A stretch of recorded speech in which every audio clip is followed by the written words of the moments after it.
Good morning બાળકો. ધોરણ 11 ના નવા વિદ્યાર્થીઓ મજામાં ને બધા? સરસ. બધાએ તમારી યુનિટ 1 ની ટેસ્ટ પણ આપી દીધેલી હશે અને હવે આપણે યુનિટ 2 ની પણ ટેસ્ટ આવે. 99% તો એ ટેસ્ટ આવશે જ આ માસના અંત સુધીમાં. તો આપણે યુનિટ 2 આપણે આ 15 દિવસ તો જતા રહ્યા ઓગસ્ટના. હવે આ ઓગસ્ટ જે બાકીના દિવસો છે એ દરમિયાન આપણે યુનિટ 2 કે જે આપણી પાસે 13-14 દિવસ છે એમાં આપણે યુનિટ 2 ની તૈયારી કરશું. આજે હું યુનિટ 2 નું રીડ 2 ભણાવીશ. જો યુનિટ 2 છે એમાં 3 રીડ છે. કેટલા? પહેલું રીડ છે એ ઓટોફેબ ટેકનોલોજી છે, એના વિશે એ રીડ આપ્યું છે. બીજું રીડ છે એ Palanpur youth reinvest humble watch એ છે. અને જે રીડ નંબર 3 છે it is a poem by Rudyard Kipling, એક ફેમસ કવિ છે અંગ્રેજી સાહિત્યના. એમણે લખેલું કાવ્ય છે the secret of the machine. તો આ 3 પોએમ છે, 3 રીડ છે. એ રીડ આપણે ભણવાના છે મિત્રો. આજે હું તમને રીડ યુનિટ 2 નું રીડ 1 મૂકી દીધું છે, એ પછી ભણાવીશ. પણ એની પહેલા મને એવું લાગ્યું કે રીડ 2 જો બાળકો તૈયાર કરી લે તો ઓટોફેબ ટેકનોલોજી જે ફર્સ્ટ રીડ ઓફ યુનિટ 2 નું છે એ જરા સરળ થઈ જાય એવી મારી લોજિક હતું. એટલે હું યુનિટ 2 નું રીડ 1 મૂકી અને યુનિટ 2 નું રીડ 2 હું તમને પહેલા ભણાવીશ. ઇઝી? તો ચલો, બી રેડી. તો યુનિટ 2 જે આપણે જ્યારે ફરીથી એક સૂચના આપી દઉં, જ્યારે તમે વિડીયો જોતા હો ત્યારે તમારી ટેક્સ્ટબુક છે એ ટેક્સ્ટબુક વાંચી લેવી અથવા એ ટેક્સ્ટબુક આપણી બાજુમાં હોવી જોઈએ. તો આમ સરળતા આપણું મગજ બીજી જગ્યાએ જાય નહીં. તો ઇઝ ઇટ? તો રીડ 2 પાલનપુર યુથ. જો એનું ટાઇટલ બરોબર જવું, પાલનપુર યુથ. પાલનપુર છે ને એ શહેર છે.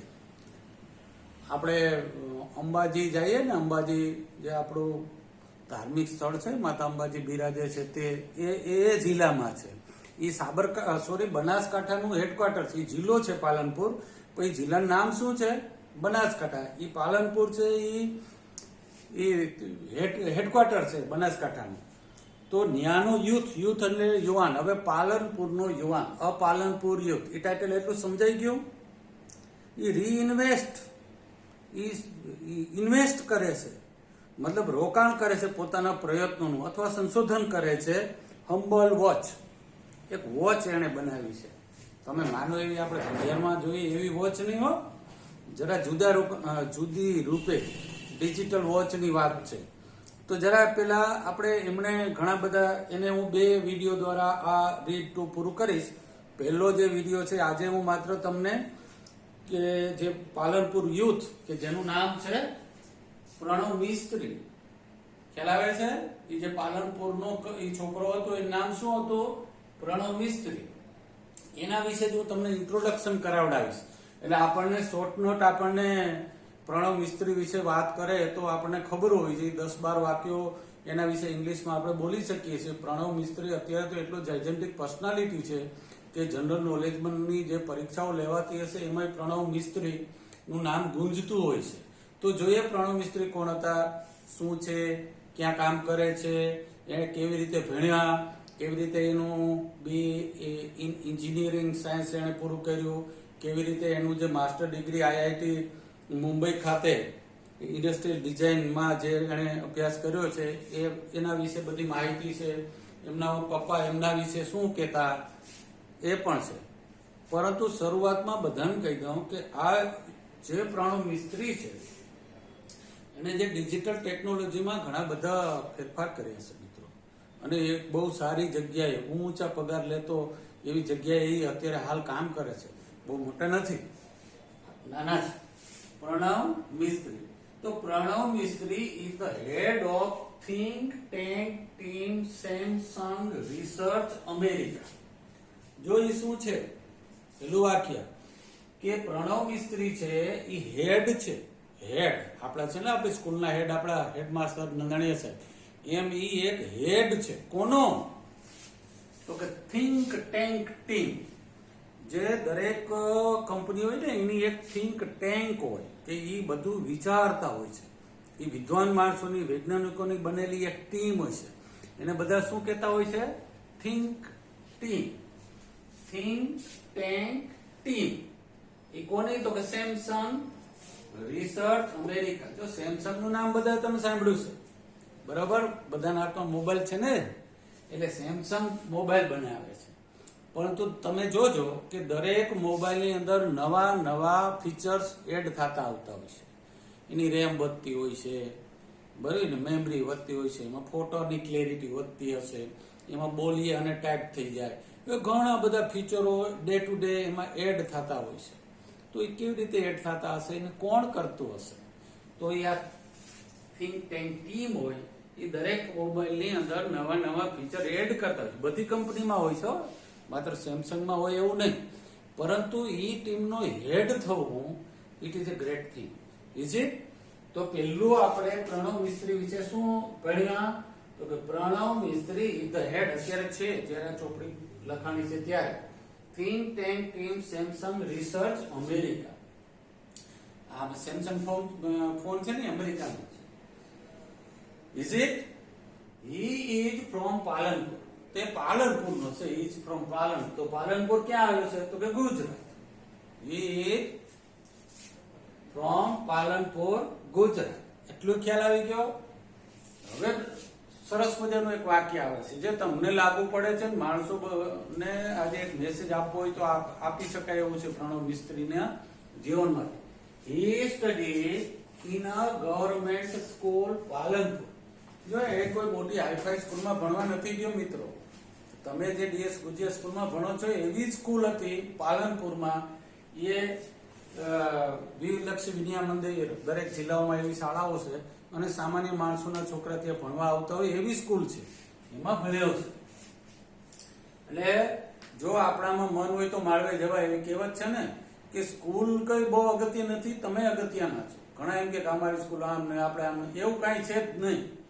He was good in every activity. જો બરોબર ભણતા તો તમે એવો બધાય હોય, પણ ઘણા બાળકો કેવા હોય કે બધી પ્રવૃત્તિમાં પાર્ટિસિપેશન એમનું હોય જ અને બધામાં ગ્રેટ ઇન્ટરેસ્ટ લેતા હોય છે, રસથી બધું કરતા હોય. તો એવો જ હતો આપણો પ્રણવ.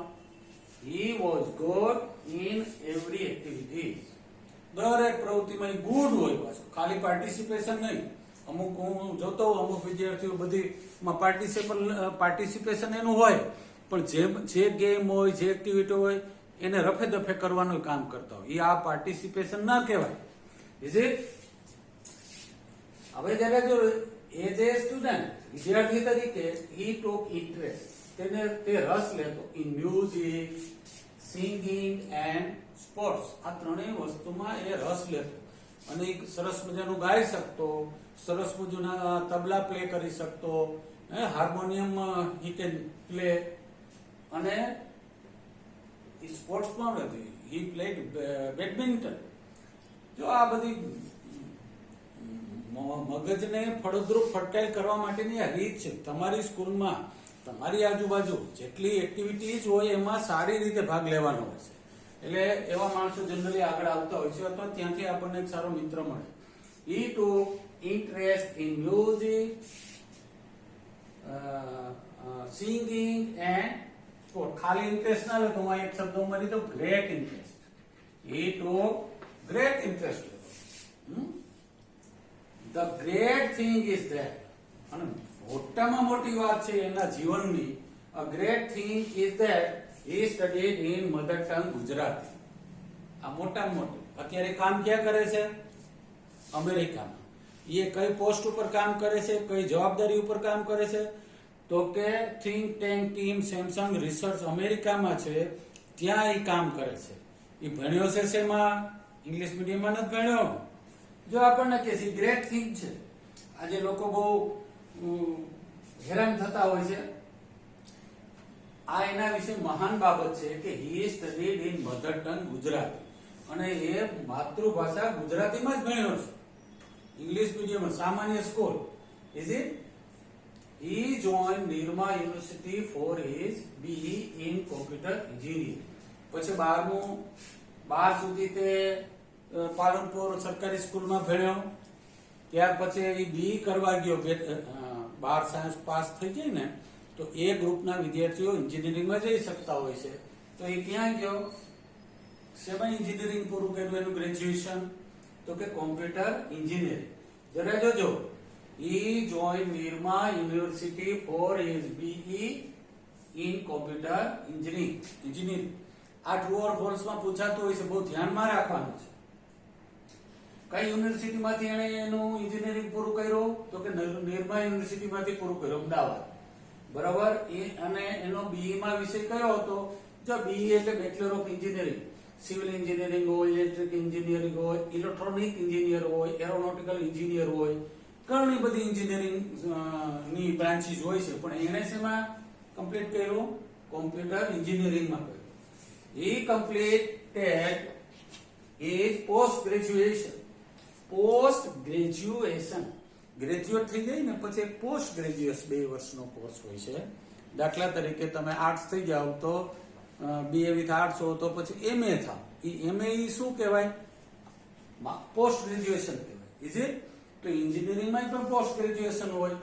એ BE હોય એ શું થાય? ME થાય. શું થાય? આ બેચલર ઓફ એન્જિનિયરિંગ, ME એટલે માસ્ટર ઓફ એન્જિનિયરિંગ. એને જો એને માસ્ટર ઓફ એનું પોસ્ટ ગ્રેજ્યુએશન શેમાં પૂરું કર્યું છે? કાઉન્સ કરી અને તમારી ટેક્સ્ટ બુકમાં બતાવે છે, જોવાનું છે. ઇન્ડસ્ટ્રીયલ ડિઝાઇન એની અંદર એનું પોસ્ટ ગ્રેજ્યુએશન એને કમ્પ્લીટ કર્યું. He completed his post graduation from IIT Mumbai. This is a great thing. જે ગુજરાતીમાં ભણેલો, સરકારી સ્કૂલમાં ભણેલો અને એને ક્યાં એડમિશન મળ્યું? IIT Mumbai. It is a great thing. આ કલેક્ટર માટે IAS ની પરીક્ષા પાસ કરવી ને એવી જ અઘરી આમાં ભણવા માટેની, એડમિશન લેવા માટેની એટલી IQ હોય તો એ પરીક્ષા એની અંદર એડમિશન મળતું હોય છે. એટલે IIT ઇન્ડિયન ઇન્સ્ટિટ્યૂટ ઓફ ટેકનોલોજીમાં એમને ક્યાં એને એડમિશન લીધું? આખા ભારતના વિદ્યાર્થીઓ BE કર્યા પછી એમાં આખા ભારતમાં એની પરીક્ષા લેવાતી હોય છે. અને આખા ભારતમાં પેલા તો 4 જ આવી IIT હતી આખી ભારતની અંદર.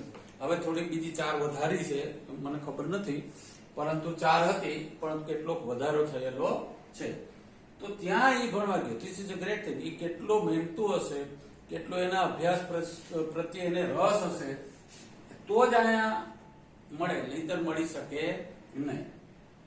He has earned presidential award from APJ Kalam. જો વિદ્યાર્થી હતો ત્યારની વાર્તા છે હો સાહેબ. એ ભણતો તો ત્યારે એને પ્રેસિડેન્શિયલ એવોર્ડ મળ્યો હતો. APJ આપણા અબ્દુલ કલામ હતા ને રાષ્ટ્રપતિ, એમના હાથે એમને એક પ્રેસિડેન્શિયલ રાષ્ટ્રપતિ એવોર્ડ પણ એમને મળેલો છે એના કામ બદલ. એને ઘણું બધું કામ કર્યું છે. જો he says, એ કહે છે, શું કહે છે? પોતે કહે છે. જો ચોપડીમાં છે, એવું નથી, આમાં છે. From my engineering in computer science to my master. મારું કોમ્પ્યુટર એન્જિનિયર BE થી સ્ટેટ માસ્ટર સુધી, ME સુધી, આઈ વર્કડ ઓન વેરાઇડ ફિલ્ડ લાઈફ. મેં ઘણા ક્ષેત્રોમાં કામ કર્યું. વેરાઇડ એટલે જુદા જુદા ક્ષેત્રોમાં કામ કર્યું. કયા કયા ક્ષેત્રોમાં કામ કર્યું? તો કે ઇન્ટરેક્શન ડિઝાઇન. ભણતા ભણતા એને આ ટોપિક મુદ્દો હતો, આ એક વિષય હતો, તો એમણે ઇન્ટરેક્શન ડિઝાઇનમાં કામ કર્યું, રોબોટિક્સમાં કામ કર્યું. આ બધા શાસ્ત્રો છે સાહેબ, આખા મોટા મોટા કોમ્પ્યુટર ગ્રાફિક્સ માં વિષય કામ કર્યું. HCL, A1, ઇન્ફોર્મેશન ગ્રાફિક ઉપર એને કામ કર્યું. પછી એમ્બેડેડ સિસ્ટમ અને social computing, list goes on. એવો તો કેટલું લિસ્ટ છે. એટલા આ BE થી માંડીને ME સુધી એને એટલા ક્ષેત્રો ઉપર કામ કર્યું છે. એટલે કામ કર્યું એટલે એના વિષયો પાકા નથી કર્યા, પરંતુ એ જીવંત છે અને એમાં કંઈક એડ કરીને એને મોકલ્યું છે. એટલે આ થયો આપણો પ્રણવ મિશ્ર વિશે. એટલા વાક્યો તો આપણને આવડી જવા જોઈએ ને જોઈએ. પછી એને કેટલાક પ્રોજેક્ટો આપ્યા છે. એ પ્રોજેક્ટો વિશે આપણે બીજો વિડીયો લેશું. જો એમાં છે ટેલિટચ, સ્પર્શ, સનફ્લાવર, સિક્સ સેન્સ, આ બધા એને આવા તો ઘણા બધા પ્રોજેક્ટ ઉપર એને કામ કર્યું છે અને એને બતાવ્યું છે કે આમ હોય અને આવા ફીચર આપણે આપણા મોબાઈલમાં નાખવા જોઈએ. અને એણે શરૂઆતમાં તમને કહે છે કે ગેર નામની એણે વર્લ્ડ વાઇડ ફેમસ એક ઘડિયાળ પોતાની ડિજિટલ બનાવી છે જે કોમ્પ્યુટરમાં હોય, ક્યારે ફોટો પાડ્યો એનો ટાઈમિંગ આવી જાય છે ને, તમે ક્યારે એને ફોન કર્યો ટાઈમિંગ આવી જાય. એ બધા ફીચર પેલા મોબાઈલમાં નહોતા, તો એ વિષયો ઉપર એને કામ કર્યું છે. અને એ કામ કર્યા પછી એની શોધો હતી, એને નવું હતું મોબાઈલમાં, એવા ફીચર એને નાખેલા છે એટલે એમને પ્રેસિડેન્શિયલ એવોર્ડ મળ્યો. તો ઇઝ ઇટ? તો આપણે આજે એટલું કામ કરીએ છીએ, આમાં કોઈ શબ્દ અઘરો નથી. જો તમે અંગ્રેજી એટલું જોશો, આમાં કોઈ શબ્દ અઘરો નથી તમારા માટે, મને જ્યાં સુધી ખબર પડે છે ત્યાં સુધી. જો આગળનું તમારું ફાઉન્ડેશન મજબૂત હોય 11 સુધીનું, તો આમાં 10 સુધીનું, તો એક પણ શબ્દો તમને અઘરો નથી. માત્ર આ 10-12 શબ્દો, 10-12 લીટી વાંચવાની છે. અને આ બધા તો એ વિષયોના નામ છે, એનું ગુજરાતી કરવાનું હોય નહીં. Is it? Good bye.